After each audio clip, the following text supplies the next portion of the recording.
petits faits de tous les jours qui constituent les histoires racontées par les gens d'ici. Bonjour à tous. Je suis aujourd'hui en compagnie de Pierre Madec. Pierre est un homme engagé mais plutôt discret.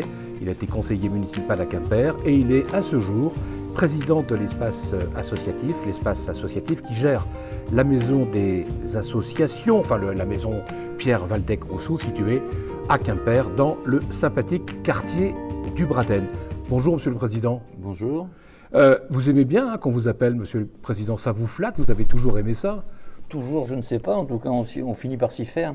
Mais il y a deux personnes à Quimper qui m'appellent assez facilement Monsieur le Président. Il y a l'ancien maire que vous êtes, et puis il y a un militant très connu d'Attaque à qui j'ai dit d'ailleurs que ça me faisait bizarre de me faire appeler président et qui m'appelle président. Je pense que c'est un peu de la provoque. Ouais. Monsieur le Président ou Président, c'est différent, effectivement, c'est différent. Bon, voilà. C'est vrai. Donc on vous appellera Monsieur le Président, bien sûr, je sais que si vous l'aimez en plus. Mais bon, Pierre, les associations ont subi la crise sanitaire, peut-être même 3 fois. L'arrêt des activités, un désengagement subi et la perte d'adhérents et donc de recettes. Si toutes les associations ont des missions et des statuts différents, comment font-elles face aujourd'hui ? Elles font face comme elles peuvent, avec difficulté, mais avec toujours autant de... Le monde associatif a une caractéristique, c'est celle d'être plein de ressources, en fait, tout simplement parce que c'est la vie, ce sont les hommes qui veulent, les hommes, les femmes, qui veulent se retrouver ensemble pour une énergie, pour une envie commune, un projet commun, et ça donne des vitalités et des ressources qui sont incroyables. Alors c'est vrai que là, la crise, elle est peut-être derrière nous, mais on n'en sait rien. Mais elle est terrible.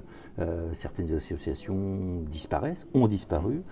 Il y a des associations qui parlent de licenciement, il y a des associations qui parlent de restructuration, parce que, comme vous le savez, le monde associatif, c'est les petits retraités boulistes d'Hergé Armel, mais ce sont aussi des associations qui emploient jusqu'à 100, 150, 200 personnes, qui sont des super employeuses, notamment dans l'action sociale, etc. Donc il y a un panel divers et varié. En tout cas, la caractéristique commune, c'est le projet, l'envie, le désir d'être ensemble. Et ça donne une énergie, une fois de plus, qui est incommensurable et qui fait que le monde associatif, il va sortir secoué, il va sortir transformé, mais il va toujours être là, parce que c'est un des fondements même de la société. Comme une partie de la société d'ailleurs, puisque les associations intègrent ou font partie prenante de la société. Elles vont rebondir grâce à leur projet, justement. Voir le fait qu'elles soient effectivement peut-être gênées, parce qu'une association, comme quand elle est employeur, elle a des comptes à rendre, mais ils peuvent rebondir plus facilement, vous pensez ? Ils peuvent rebondir et ils rebondissent par rapport à leur projet, mais c'est aussi la capacité de transformation, mais comme les sociétés aussi. Oui.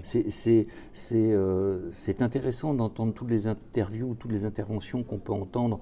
J'entendais l'autre jour quelque chose qui n'a rien à voir, mais en tout cas les frères Karmitz d'MK2 qui racontaient tous les projets qu'ils avaient mis en place à cause de cette pandémie. Et les associations, c'est pareil en fait. Des tas d'associations ont découvert le numérique, des tas d'associations ont découvert la réunion à distance, des tas d'associations ont découvert des tas de choses.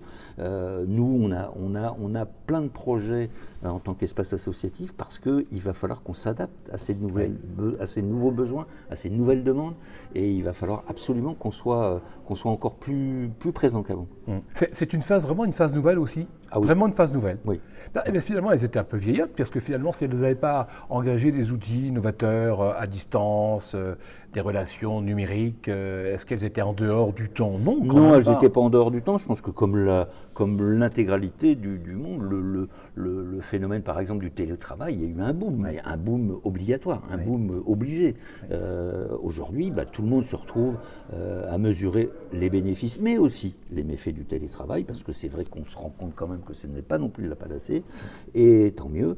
Et finalement, mais tout le monde fait le pas, a dû faire le pas, et maintenant on va peut-être en tirer la quintessence, c'est le bien fondé, et puis on va peut-être être capable de mesures. Finalement, le confinement a permis d'apprendre pour tout le monde, certaines secousses tellement importantes, mais donc les associations ont aussi appris de cette pandémie. Bien sûr, de par bien sûr, ils ont beaucoup appris. Est-ce qu'elles ont vu finalement les limites de leur mission? Est-ce qu'elles étaient, alors contrairement à une association, puis il y a des associations qui embauchent, vous l'avez dit, qui ont des salariés, et donc il faut faire attention, mais des associations qui n'ont pas de salariés, qui vivent les choses différemment. Mais est-ce que finalement, comment dirais-je, elles ont vu parfois les limites de leur mission, ou bien justement certaines ont réussi à s'adapter et à tisser des liens vraiment nouveaux? Parce que là, parfois, il fallait aller à la rencontre des adhérents traditionnels, mais là, est-ce qu'il n'y a pas eu des adhérents nouveaux qui sont venus aussi? Oui, alors maintenant, on n'a pas tous les tenants et tous les aboutissants encore. On est en cours d'enquête, justement, par rapport à tous pas à tous, mais à nos adhérents, pour savoir un petit peu comment ils ont vécu, qu'est-ce qui s'est passé, comment est-ce qu'on peut mieux les aider. Mais c'est sûr que de toute façon, ça a été une transformation. En plus, la crise est longue. Oui. Parce qu'elle est longue. La crise n'est pas terminée. Elle est longue, ce qui fait que ce qu'on a pensé durer 3 mois, 4 mois, allez, 5 mois, ou 6 pour les Cassandres qui étaient vraiment les oiseaux de mauvais augure, et bien finalement ça fait plus d'1 an. Oui. Et puis là maintenant on sourit, on espère, mais est-ce que c'est vraiment terminé? Mais il y a des associations qui ont jeté l'éponge pendant ce temps-là, oui. C'est sûr, parce que finalement leurs adhérents n'ont pas voulu faire le pas, ont eu peur. Il y a des associations, notamment de personnes peut-être un peu plus âgées, où les gens ont eu peur de maintenir le contact. Ils se sont vraiment recentrés sur eux-mêmes. Et d'autres qui se sont révélés. Et d'autres par contre qui se sont révélés. Donc c'est toute la richesse du tissu associatif, comme la société aujourd'hui. Hein. Bien sûr.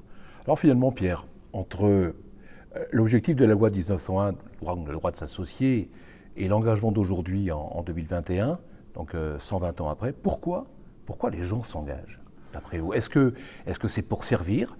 Est-ce que c'est pour créer? Ou est-ce que c'est aussi pour exister? Alors il y a les 2, mon capitaine, il y a les 3, mon général, peut-être. Non, pour tout ça, évidemment que c'est tout ça. C'est le désir d'être ensemble, c'est l'envie d'être ensemble, c'est d'avoir des projets communs, d'avoir des idées communes, d'avoir des idéaux à défendre, parce qu'on sait que le tissu associatif, c'est tout. C'est le domaine des idées, le domaine du faire, du savoir-faire, du transmettre, enfin bref, ça touche tout. Et toutes les couches de la société, tous les modèles ça touche tout le monde, et donc ça répond ou ça correspond à toutes ces envies-là, tous ces besoins-là. Et aujourd'hui, imaginez un pays comme le nôtre sans le tissu associatif qui est le sien, ce n'est même pas possible. Et c'est pour ça qu'aujourd'hui, et en prenant une casquette de représentant partiel du monde associatif, aujourd'hui, il est important de dire que le monde associatif a besoin de soutien et a besoin des gens parce qu'il est essentiel à la société aujourd'hui. Mais c'est aussi les associations qui ont besoin des gens, mais aussi les gens qui ont besoin des associations. Ça va dans les 2 sens. Ça s'appelle le cercle vertueux. Exactement. C'est presque une économie circulaire. Mais à une époque où on zappe beaucoup, qu'il y a de plus en plus de segmentation dans la société ou même dans nos achats, les différences, les nuances sont de plus en plus profondes. Quel avenir ou quel devenir pour les associations dans cette segmentation de la société? Je ne suis pas dans le domaine politique pur, bien évidemment, mais ou bien au contraire, est-ce que les associations sont vraiment des tiers de confiance qui soudent la nation? Oui, évidemment. C'est pas moi qui vais dire l'inverse, mais faut être attentif quand même. L'association elle peut être parée des plus belles vertus, mais peut être aussi comme tout rassemblement humain, peut être terriblement, comment dire. C'est une petite société avec ses forces et ses faiblesses. Avec ses forces et ses faiblesses et avec ses défauts et ses qualités. Donc, faut pas non plus en faire le gardien de toutes les valeurs et toutes les vertus. C'est la société dans toute sa splendeur, avec quand même la vertu de l'engagement commun. On est bien ici à l'espace associatif Pierre Waldeck-Rousseau. On est très bien à l'espace associatif Pierre Waldeck-Rousseau qui a un peu plus d'1 an d'existence maintenant. C'est un très très bel outil et il nous tarde parce qu'il monte en puissance. De le vivre pleinement. Mais force est de constater que le manque crée peut-être le besoin à des moments et qu'on c'est pas un frémissement qui se passe, c'est plus que tout le monde est en attente, tout le monde. Il y a des choses, par exemple, vous pouvez peut-être le voir autour, on a fait des expos alors qu'on était fermé et les expos fonctionnent. C'est-à-dire qu'on en fait des films qui sont diffusés sur le net, qui sont vus, etc.